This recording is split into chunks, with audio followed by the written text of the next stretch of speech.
Few minutes from the CBS 60 Minutes hit piece that aired a few nights ago.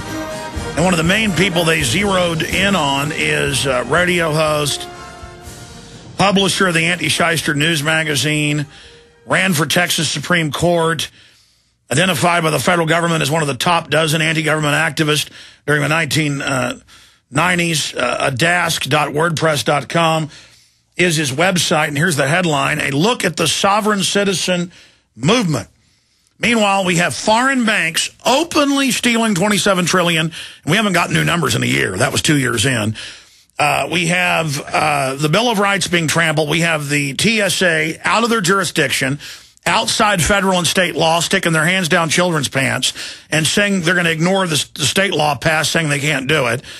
I read earlier, articles are pouring in mainstream TV, is admitting that, in Tennessee and other states that police all over are pulling over even prominent people. That's when they get in trouble, is when it's a judge or country music singer, you name it. It's happening to everybody, old ladies, and they're taking as low as $100 out of their wallet. You got proof that $100 is yours? Give it to me. Cops are plugging their cell phones in, stealing all their data. I mean, look, this happens in history over and over again. It's called tyranny. Here's some of the news items. While you were sleeping, they abolished the Fourth Amendment. U.S. Supreme Court claims that if they hear sounds, they don't need a warrant to go in your house. And those against the decision said it's the end of the Fourth Amendment. The Indiana Supreme Court stated, for any reason, including no reason at all, no Fourth Amendment. And I read the head judge's quote. He said there is no Fourth Amendment. I mean, they said we can do whatever we want, even without a reason. And he went on and attacked Magna Carta and said it was unreasonable. Again, the government works for us. You got to go to an elected judge to get that warrant. You got to be able to face your accuser. It's all out the window. I mean, now they admit devices are spying on everything. No Fourth Amendment, no 10th Amendment. They're coming after the Second. The ATF's been caught. Now we learned for 2 years shipping tens of thousands of guns into Mexico to the drug cartels to trace them back here so they could then say we got to restrict and ban semi-autos, which they did. And they don't even care they got caught. They're still going ahead. I mean, it's bigger than Obama, folks. It's total mafia, okay? He's just their front man. So you learn to hate him, they pull him out, put a new one in. Continuing, while you were sleeping, they abolished the Fourth Amendment. Here's another report. Globalist secret weapon kill chips.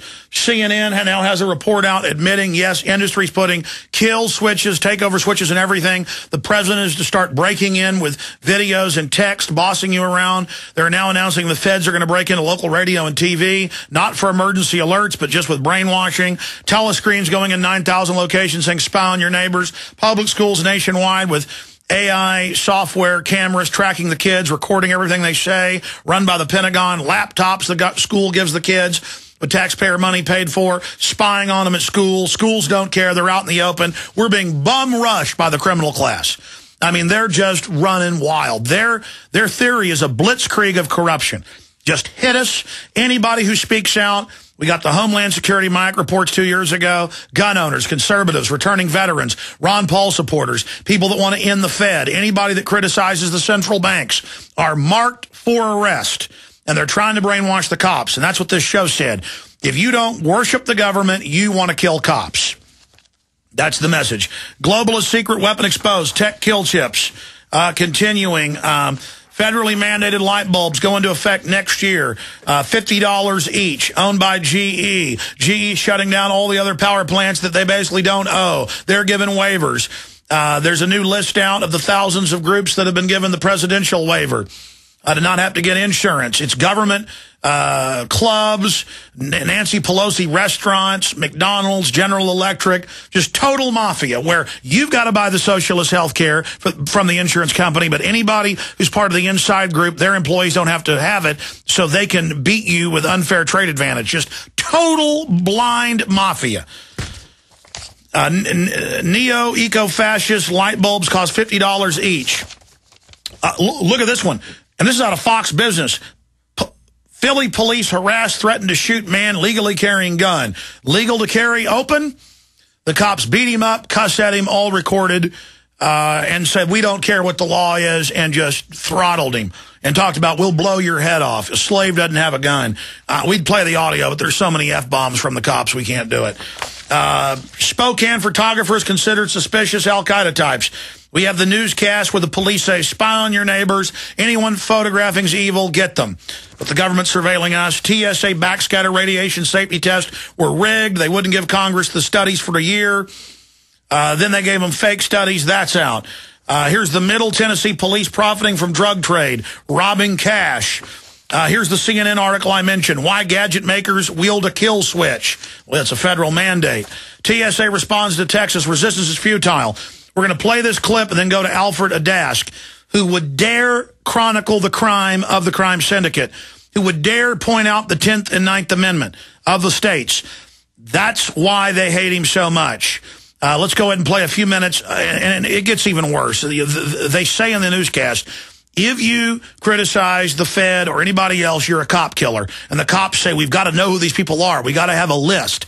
Well, that's what these threat fusion centers are all about. They want to know who the real Americans are. Here's the clip. Oh. What is a sovereign citizen? A sovereign citizen, in its simplest form, believes that he is above the law. J.J. McNabb has been studying sovereign citizens for a decade. She's testified before Congress and is writing a book about the movement. He has a twisted sense of history, and he thinks that people who lived in the 18th century were free of all legal constraints, and they want to return to that time now. Didn't have a Federal Jerry Reserve. and Joe Kane were part of an anti-government Didn't have an movement whose income roots tax. date back to the racist Posse Comitatus Didn't have a standing of the army. 1970s, in the Montana Freemen of the 90s. Convicted Oklahoma City bomber Terry Nichols was a sovereign citizen. That was a federal operation, Tax totally filings proven. by actor Wesley Snipes, convicted of tax evasion in 2008. He used tax include loopholes the numerous private banks examples of use. sovereign language. Average sovereign citizen But they're the only ones today allowed to pay zero is tax. 30, Big bankers. 35, and is in economic dire straits. Yeah, 'cause of big fat they've parasites probably lost like their you. job. They've probably lost the wife. Paranoid?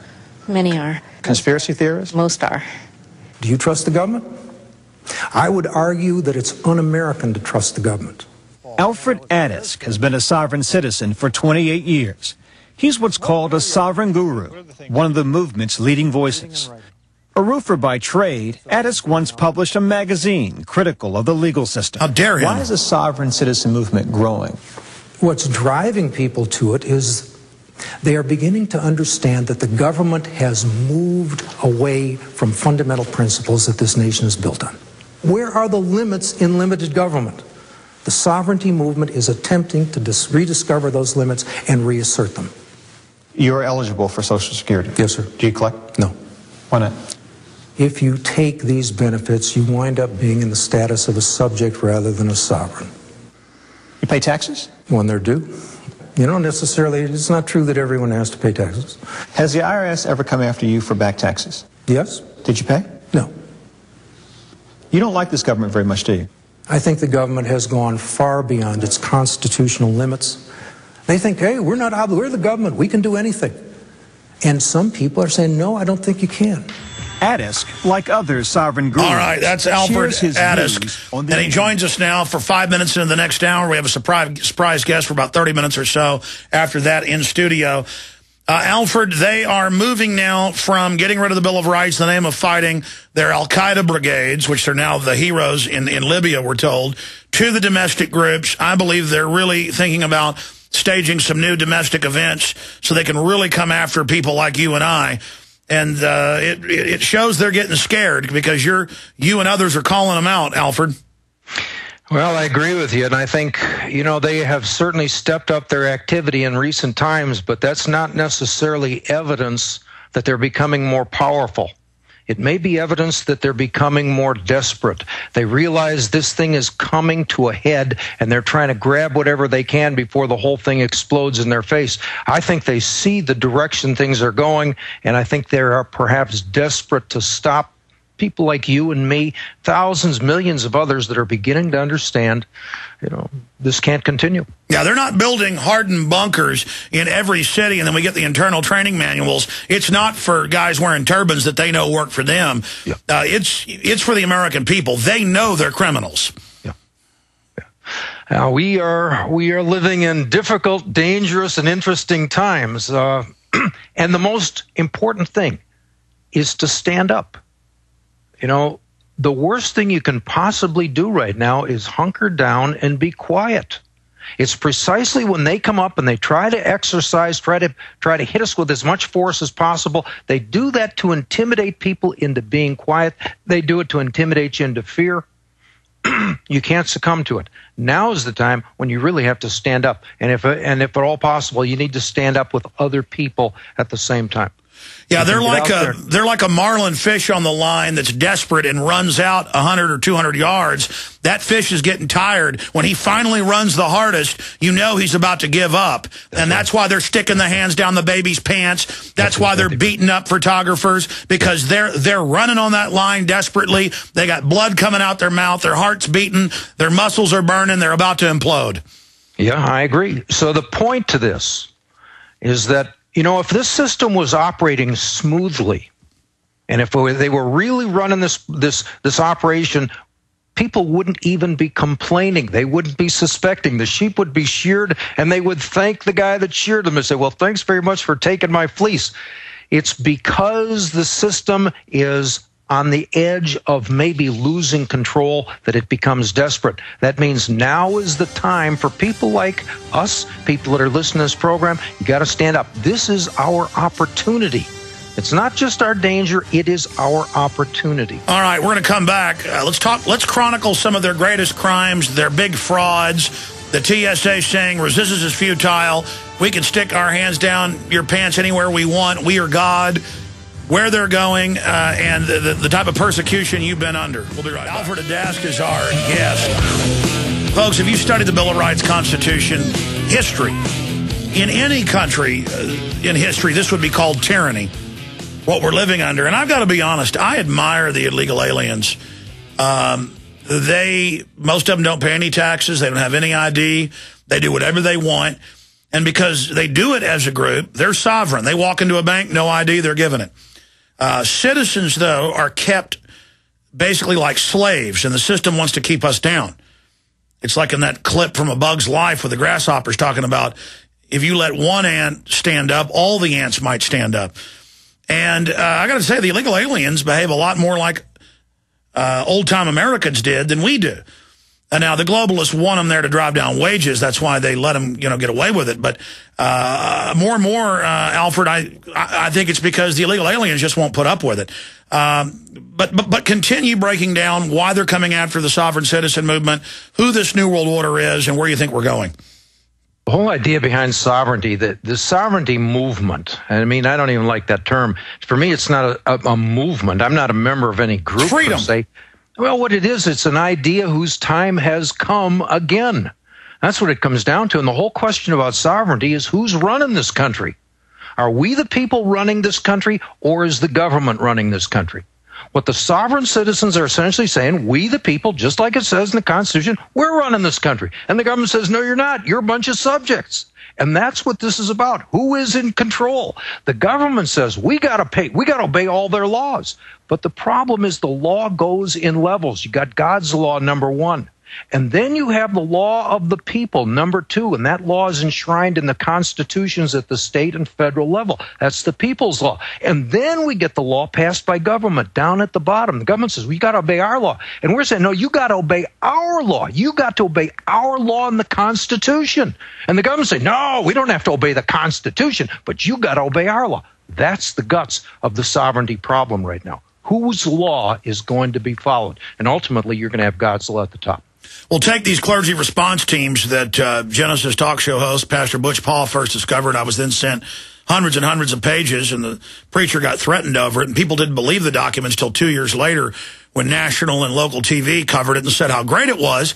Oh, that tens of thousands of preachers are trained per year secretly to tell their flocks to submit and do whatever government says because Romans 13, out of context, Hitler's favorite verse to control the Germans.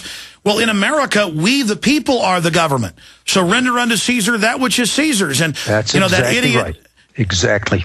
And that idiot from 60 Minutes was going, you don't like the government. Alfred Adask is the government. You don't like to pay your taxes. We didn't have this till 1913. This is alien. Go ahead.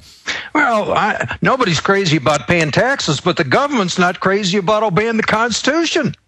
What is worse, a handful of people who aren't paying taxes or a government that's not obeying the Constitution? Why should we pay taxes to a government that doesn't obey the Constitution? Or that's run by banks that exempt themselves. That's really waking people up that all these mega banks pay almost zero tax. Yeah. They want all the little people to pay taxes and the big operators. Why doesn't the Federal Reserve pay taxes? It's a private company. Why don't they pay taxes? Probably make more money than anybody but the it's Lord come would. out. I've even seen it in the Washington Post some years. They do a study. Upwards of half of Congress doesn't pay taxes, and nobody prosecutes them. Yeah, if you're in the... And they can get away with it, undoubtedly, not simply because they have power, but because when they do get away with it, now there's leverage to come after them, and now they're on a leash. You don't have to pay taxes, but you better vote the way you have to vote. All right, we'll tell you how to vote. You get away with not paying taxes, but if you step out of line, we're going to throw your butt in the slammer. It's the old corruption, how they try to get you into the corruption. Yeah, I understand. Well, no, I'm just making sure the listeners do. Alfred, I've got to get you on more often. We've got a long segment coming up and a couple more after that. Then we've got a surprise guest in studio scheduled. But when we come back from break here in an 18-minute segment, I want to get into some of the outrages of these crooks and why you say they're illegitimate. Let's start rolling now. Start... Okay, you want me to start talking now? Okay. What woke you up just briefly before we go to break? Oh, I went through a divorce in 1983. I was as fat, dumb, and happy as anybody else, and I went through a divorce, suffered injustice. One thing led to another, and I became a student of the legal system, and that's what really precipitated this and got this going. I never quit, just keep on and you keep on. I made a comment on the 60 Minutes program that it's un-American to trust the government. A lot of people would find that remarkable. No, that's true. Stay there. We're going to come back with that. We're going to come back right there. Stay there. We're going to have the floor when we come back. Definitely have this guy back. I've listened to him on the radio off and on for years, always meant to get him on, and we've got him on now. Alfred Adask. It's adask.wordpress.com, adask.wordpress.com. Our sites, of course, are Infowars.com and PrisonPlanet.tv. We'll be right back with Alfred. Stay with us. Go through cycles, and we are in a very deep cycle of decadence and corruption, mixed with nuclear weapons, bioweapons, high-tech surveillance, television brainwashing. We're all living an experiment here. And as we went to break, Alfred Adask was making the point that his maxim is, it is American to not trust your government. Well, that is as American as apple pie, but that's alien to some new listeners. That shows how domesticated many of us have become. Alfred, please continue repeating what you said. You have the floor. You look at, the genius of the American Constitution, and there's things to complain about it and maybe some flaws, but as originally drafted, the genius is that it's an anti-government document. The reason we have separation of powers is so the three branches of governments fight amongst each other and don't fight with us. The reason we have the right to keep and bear arms is to protect us against the government. The reason for freedom of speech and freedom of the press is not so we can read gossip about what they're doing on the New Housewives of New York or some damn thing. It's about telling people what someone saw in the government. Somebody saw the government's doing something wrong. Talk about it. It's intended, every bit of that. The reason we have elections every 2 years. If we really trusted the government, why don't we just elect these guys one time and they stay there until they die? It's because we give them 2 years at the max, at least at Congress. And you better watch your step or we'll throw you out.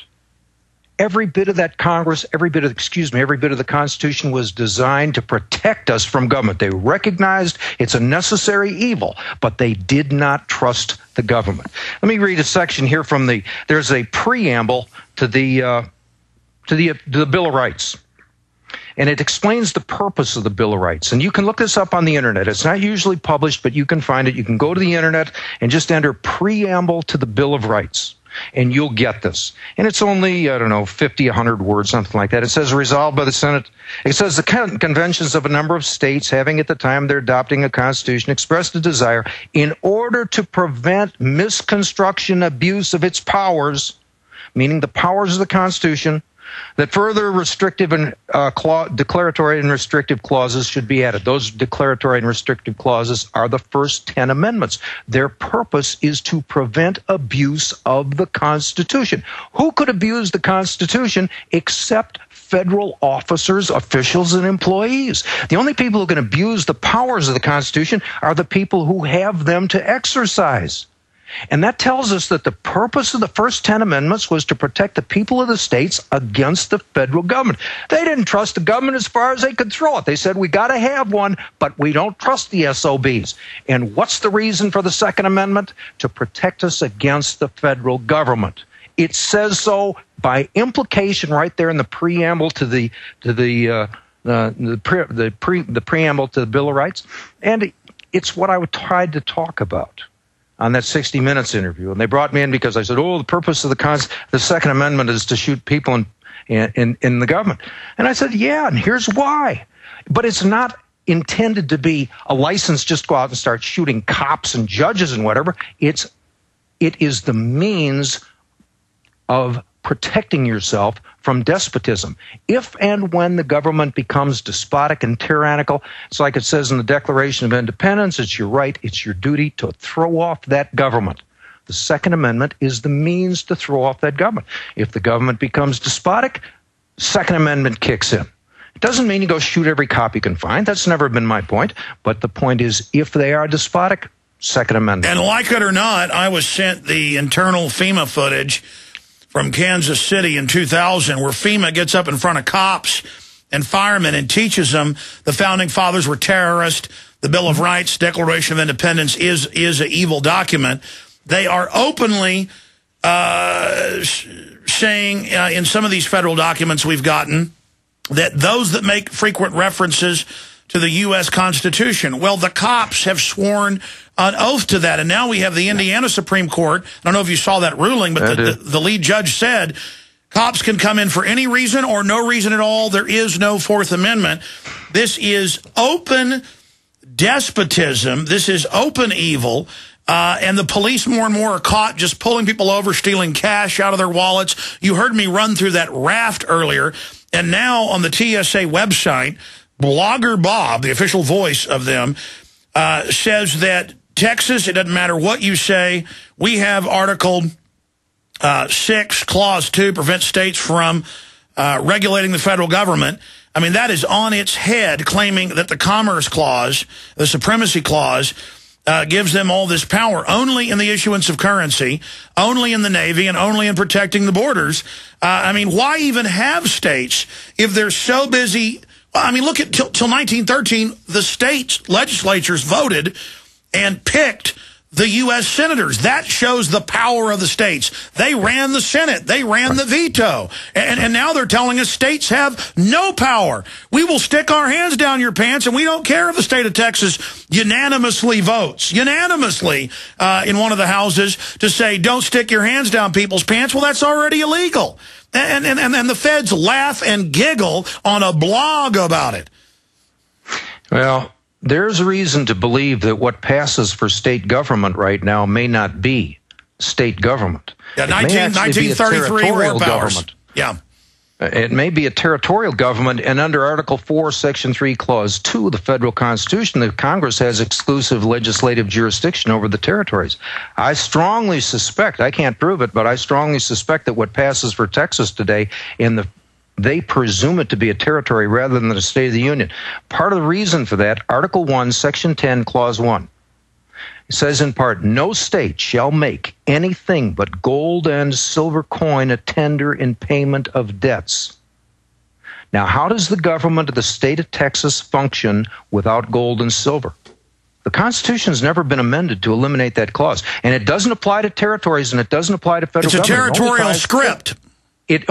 Yeah, that's right. And they have, by taking the gold and silver out of circulation, I think what they've done is they've rendered the de jure government of the State of the Union, I think they've rendered them insolvent and unfunctional. Well, no, what you said is true. Replaced them with some sort of a territorial setup. No, they created the state police in 1933 under federal auspices. They went and financed it basically as part of the federal receivership, and they took territorial law that had already been perfected out west and exported it as the federal model. It's not just your theory.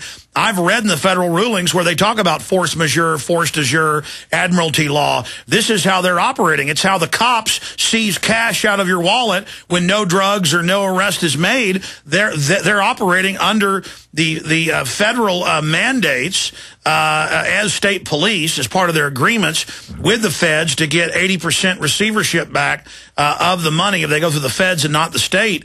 Now, they're operating under admiralty. Yeah, the world is... Continue. Well, let me give you, here is a cause dear to my heart. I was sued by the Attorney General of the state of Texas for $25,000 a day. That's $9 million a year for the manufacture and distribution of a controlled substance. It's not cocaine or methamphetamine or any of that. I was fiduciary for a trust that leased some equipment, just tables and chairs, to a corporation that was manufacturing colloidal silver. All right? They brought me in as the last of 7 defendants. The case started in 2001, lasted till 2007. I was the last one added. First 3 defendants hired attorneys. They paid them $160,000 for defense. All they did is drive them into bankruptcy. First 3 defendants went into bankruptcy. 2 of them, husband and wife, divorced, split, they're gone. I got involved in this and read the relevant drug laws because that's what we're charged under.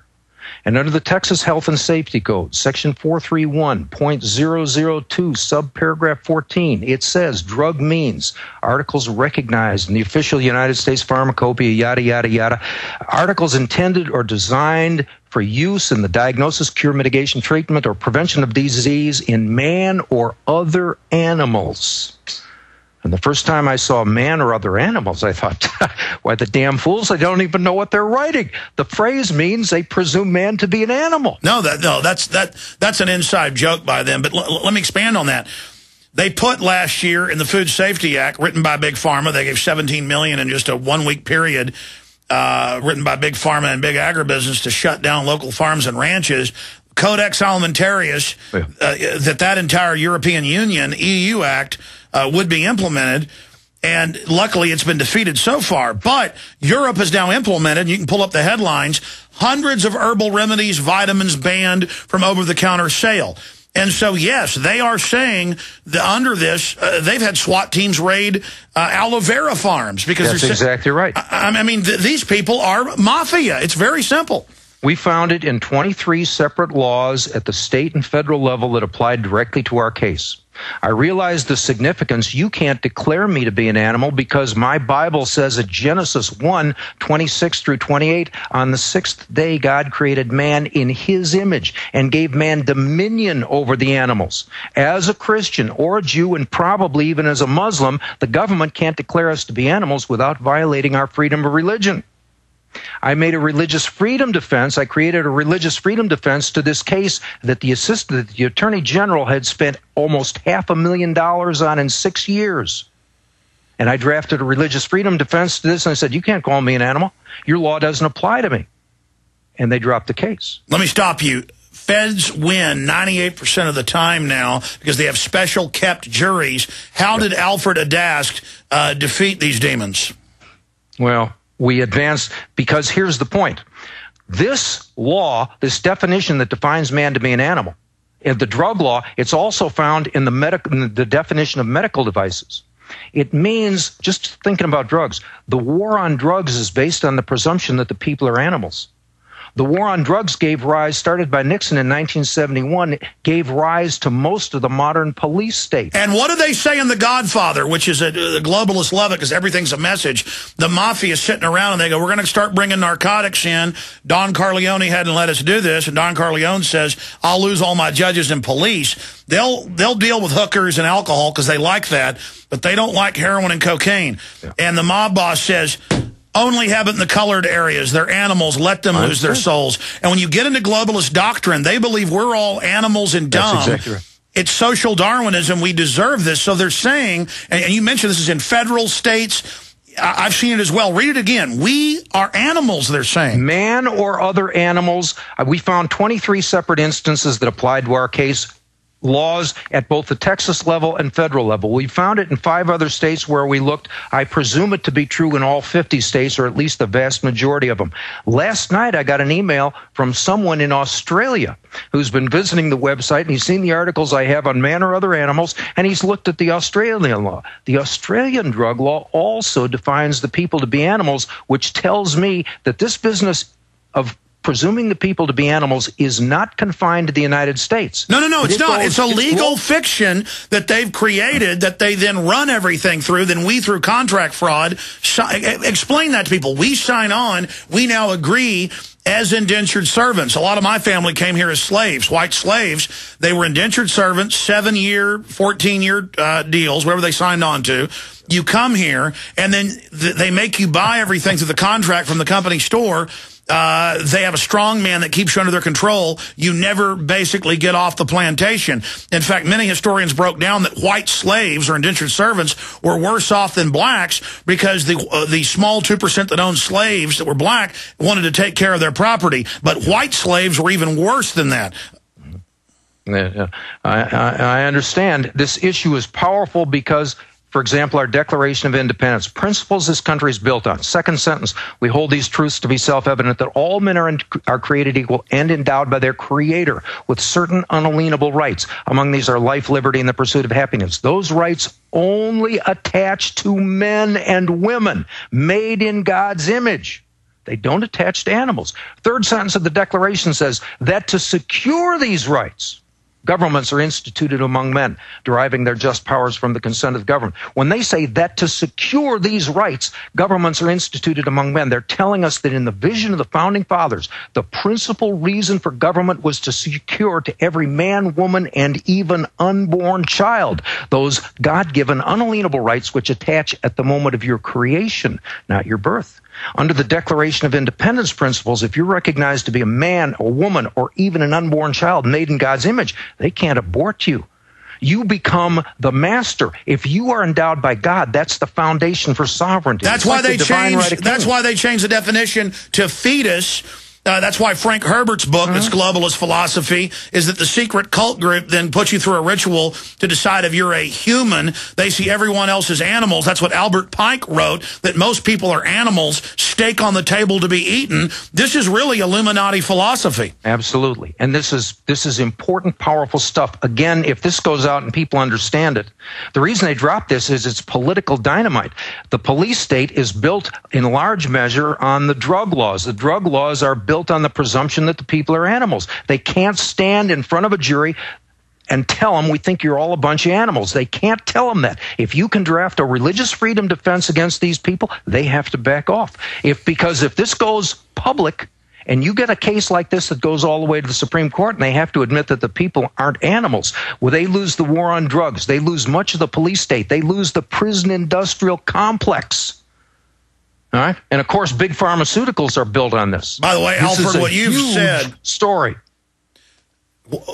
Earlier I interrupted. Go back to the fact that us not being animals made in the image of a creator, people don't believe in that or not. The point is that's the law system. That's the precedent, is that we are made in the image of God. We are the sovereigns on this planet. And so the elite can't be above us. We have inalienable, basic, organic, galactic rights. Well, that's exactly right. See, what people don't understand about sovereignty, the reason the King of France was sovereign was because he alone had the divine right of kings. He became king in a church ceremony. He got his rights directly from God. Coronated. All the rest were subjects because they did not get their rights directly from God. In our country, when it started out, it started with an incredible, a profound concept. They said, no, we hold these truths to be self-evident that all men, not just the kings, the individual kings of England and France and Spain and so on, all men are created equal and endowed by their Creator with certain unalienable rights. With that statement, they made each of us an individual sovereign. It's borne out in Chisholm versus Georgia, 1793. Supreme Court of the United States declared this is to be a nation of sovereigns without subjects. Well, this is the fight. Rights from God. That makes the government our servant. If you and I are sovereigns, the government is our public servant. If you and I are animals, the government is our master. And notice they don't use terms like public servant or peace officer. It's law enforcement. It's official. It's authority. This is just nothing but modern slavery where they are above the law. They don't pay taxes. They do whatever they want and don't follow our original just laws. And then they make unjust laws for us. This is the essence of tyranny. They say we have to obey their law, but they don't have to obey our law. And again, the hierarchy is God's law, number one, we the people, our law, number two, and that's the constitutions of the states and the federal government. And finally, we have the government's law. That's number three. They say we're always subject to that, but they don't want to be subject to the people's law. This is this is cause for a shooting revolution if they're not careful. If this goes badly, we're going to have an American Spring rather than an Arab Spring. Alfred at Dask, let's talk about that when we come back to Dask. Alfred, we are at a crossroads. The quickening's here. The system is trying to break our will. And we've seen police chiefs in New Jersey and Maryland say in public statements, get out there, break their will, wear black masks, scare them. You know, Fox News headline, police chief admits they want to scare us. The TSA, first take your shoes off, answer questions. Now we're going to squeeze your genitals on the outside. Now we're going to go inside. We're not going to change our gloves. I mean, they know that if they can get away with that, they're desperately trying to break our will and train us to basically be prisoners. I agree. They're trying to, and that's exactly the point then, is you can't allow that to happen. The most important thing is you can't succumb to fear. They're trying to scare us, but here's the truth. The police are outnumbered about 300 to 1 in this country. It's only about 0.3% of the population that are police officers. Same thing with the military, about 0.3% of the population, thereabouts. I mean, even if they brought all the military back and they combined them with all the police, they're still technically outnumbered by at least 100 to 1 on the basis of adults. And what's happening is they're running around trying to get everybody to be spies for them. Spies, we're not hiding. We know who the crooks are, and the average cops that I talk to are waking up. The military's waking up. Sure. You know, and on one level, this is not an us against them, meaning us against the police. The police are standing on the breach on this thing, and they need to make up their mind, who do they serve and protect? They've got that motto, we serve and protect, but do they serve and protect the government, or do they serve and protect the people of the United States? They'd better understand that the government regards them as nothing but disposable, cattle. Kissinger wrote a book and called our troops dumb animals. That's exactly right. That's exactly right. And they will dispose of them fighting with us. The police really have a lot more in common with the people than they do with their employer. And certainly they can't afford to go to war with the people. You can't pick a war where you're outnumbered 100 to 1. You can't do that. You're not going to win this. And I don't care what kind of weapons you got, you can't do it. 100 to 1, bring your best weapon, we'll bring our bricks. You understand? Here comes 100 bricks coming at you. Well, I've seen that with Vietnam, Afghanistan, anywhere. And the biggest contributors of the military in 2008 were the military to Ron Paul. And so but at the same time, the system does need to know they're in the wrong. We need to quit licking their boots and being afraid to call them out, because the police everywhere are violating the Bill of Rights and Constitution. They are enforcing stuff that isn't law. I agree. And it's part of the reason why the object is not simply to go out and get yourself a firearm or a dozen firearms and a bunch of bullets. You have to understand the reasons for a rational application of force. You've got to pick up and understand the fundamentals out of the Constitution and the Declaration of Independence. Say, wait a second, these are principles. We're not talking about just picking up a gun and shooting out the window. We're Stay there. About you Stay must there. have reason. That's what Indiana just said. We can do whatever we want to. You can ask dash.wordpress.com as our guest for another 5 minutes, and we have our surprise guest in studio with some very positive news. But going back to that Indiana ruling, because that's exactly where Alfred was going, they said in the case, if a cop has no reason at all to want to bust in your house without a warrant, they have a right to, and you can't even resist, because the guy reportedly pushed the cop, so they charged him with assaulting the cop. But that goes back to Magna Carta 1215. The man's home is his castle. It's our government. We create the state. We create the federal government. Then we elect judges. You have to go with evidence to them, where you're going, what you're going to search. You got to have a witness who people later have a right to confront, or the cops don't get the warrant. Now, you can't resist the warrant because it's a warrant of the people and the people's will. But the idea that they can just come and do whatever they want. Indiana also just ruled no-knock warrants for unpaid parking tickets. So it's all about terror and terrorizing. It's on. Alfred Adask, in summation. You just mentioned a man's home is his castle. But animals don't have any homes, and they certainly don't have any castles. Insofar as the government presumes you to be an animal, insofar as their laws say that, you're just livestock on the global plantation, and they can handle you like a chicken in a Tyson poultry processing plant. And clip your little beak off and keep you jammed in with the rest of the chickens. When it's time to harvest, they'll harvest you. If you're an animal. And they say in all their writings, if you let them do it, you are an animal. Yeah, that's what it is. I understand. I don't know how much time we have left, but where this goes is if you go to a business, there's a place called genocidewatch.org, and they have a document up there that's entitled 8 Stages of Genocide. And the third stage in genocide, to commit genocide, it's not necessary that you kill anyone. It's only necessary under the genocide law that you create circumstances where a particular group or race or whatever is more likely to die.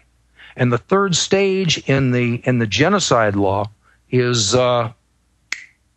dehumanization. And they specifically say when they reduce people to the status of animals, insect, or vermin, it's an act of genocide. For example, when the Hutus decide to kill all the Tutsis, the first thing they do is say the Tutsis are all a bunch of animals. And when they're animals, you can kill them all. You can kill the women. You can kill the children. You can kill the non-combatants. You can exterminate them like a nest of wasps because they are animals. That's what the Nazis said. If you go back to the Israelites. Untermenschen. The Israelites 3,000 years ago went into areas and said, these people are animals. Our government, by that definition, you apply the facts of the drug laws, the medical device laws. This goes back as far as 1906, and I've been able to find in the Food and Drug Act of 1906, that's where this started out. They presume the people to be animals. You apply those facts to the law of genocide, and you conclude that the government of the United States right now is committing genocide against the American people. Technically, they are guilty of genocide. To me, that's a pretty big story. And there's evidence. I mean, if you can lay this out and show people, here's what we got. You make up your mind. Don't believe me. I'll show you the law. You make up your mind. Well, you know, Alfred Adask, I've always known this and briefly talked about it here and there, but the way you codify it is so powerful. And as you're speaking, I think of thousands of examples of where this is in universal law through every culture. The priest class of the Aztecs, when they were chopping people's hearts out, said that these are animals, we're gods. You know, it's more than that. Not just we're men, you're animals. We're gods, you're animals. And this is the New World Order religion. Absolutely.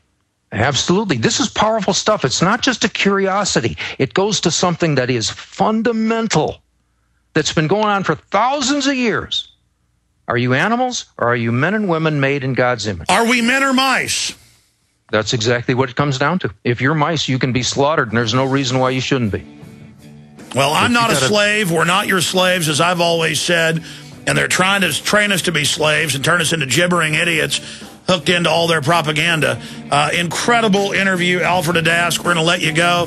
That we will interview you very soon, my friend. And be safe. I know why they're so scared of you and have 60 Minutes coming after you and others. You are definitely a force to be reckoned with. I salute you. We'll be right back. Thank you, sir.